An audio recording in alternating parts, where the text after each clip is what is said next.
Watching WJTS News, I'm Charlotte Olson. A man was arrested yesterday after police received a tip that he was impersonating a resident from Texas. The Jasper Police Department received information from an individual that resides in Texas that there was a person working in Jasper using his identifying information, which included his name, birthday, and social security number, to help him gain employment. After a further investigation, officers with the police department located the imposter and identified him as Juan Manuel Mendoza, and at his place of employment, and then took him into custody. Numerous forms of identification determined to be false were located on him, as well as 2 bank debit cards issued to the fraudulent name. Mendoza was arrested and lodged into the Dubois County Security Center and will be charged with identity deception, synthetic identity deception, and also for fraud. Last night at the Jasper City Council meeting, the council continued discussion over the proposed 21st century utility plan.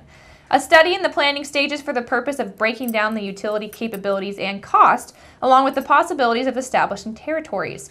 This plan has been a part of a discussion that has come up in recent months over the issue of outside utilities providing services to Jasper residents due to voids created by lack of available services in the past or contract agreements. Mayor Terry Seitz sees this as a growing problem that needs to be brought to an end. We'll be looking at things in regards to a city that has 4 municipal utilities, what advantages that will keep bringing to us, because it's still a rather unusual thing in the state of Indiana. And ultimately it's to exercise the greatest effective use of our assets that we have in our utilities. And this is a joint project, and will be a joint project of the utilities and the civil city. And I see them essentially as one. The city is the city of Jasper, and that's what people look at. So ultimately, using that as a planning tool, where can we take our utilities in this century that we maybe have not gone before? Seitz sees the utilities as an important factor, particularly when it comes to developing Jasper's comprehensive plan. Very simply, much of the decisions that came up in the last few months, constantly having the opportunity of creating a void by not serving our people in the city of Jasper. And because we had utilities then that could fill that void, we were giving away our citizens to other utilities. And I just thought it had to really look at attempting to stop that, but ultimately then looking at, again, the utilities overall. I consider them a tremendous asset.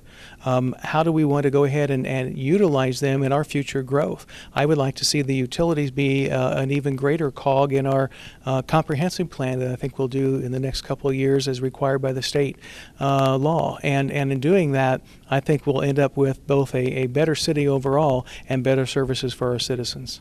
The Jasper City Council is approaching the issue with caution and with discussion at the meeting following on the scope of the study and cost. Councilmember Kevin Manley expressed the importance of making sure that Jasper citizens are not going to be facing a jump in higher utility costs. Jasper currently is the 21st century utility plan is just a proposal that Barnes and Thornburg and UMBA will have to develop from studies. City Attorney Renee Cabrick will meet with representatives of those vendors to discuss scope and cost, and then bring back the options to the members of council and utility service boards before the next meeting. The contracts to develop the plan will have to go before the Board of Public Works in order to be approved.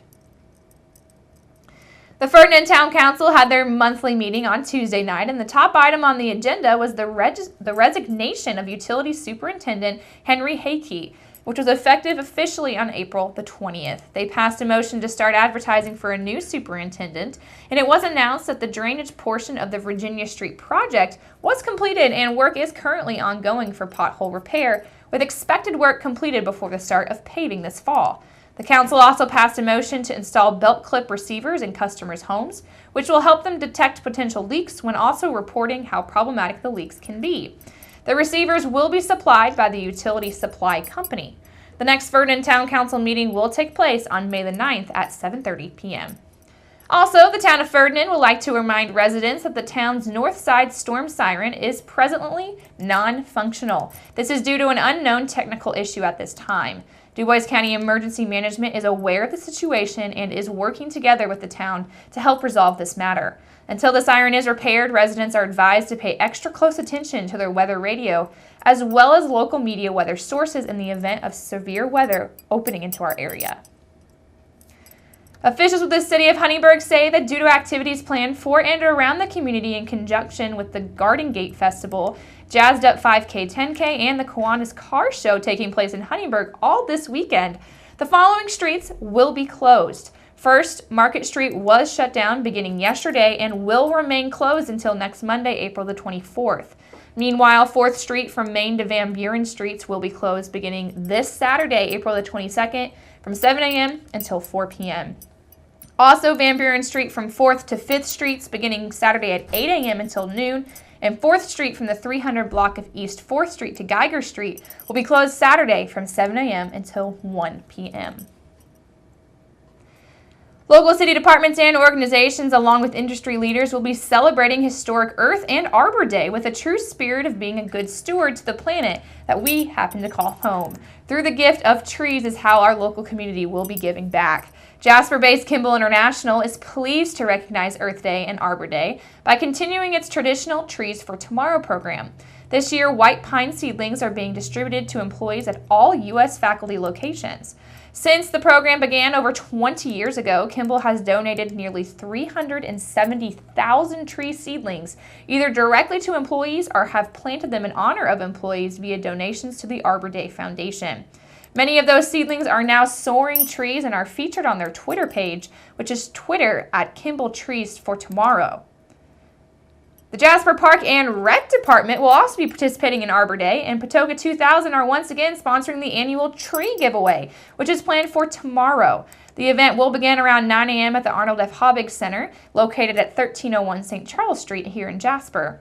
This year's seedlings from the state nursery will include redbud, white pine, bald cypress, white oak, red oak, Norway spruce, chickapon oak, silver maple, tulip trees, and also persimmon. Those interested will be limited to 6 seedlings. Now 3 will be a donation box at this year's tree giveaway, and all donations collected will be put into the Jasper Park and Rec's Mike Oding Endowment. All funds will be matched dollar per dollar by anonymous donors. And make sure you keep it right here, because up next we'll take a look at your weather summary.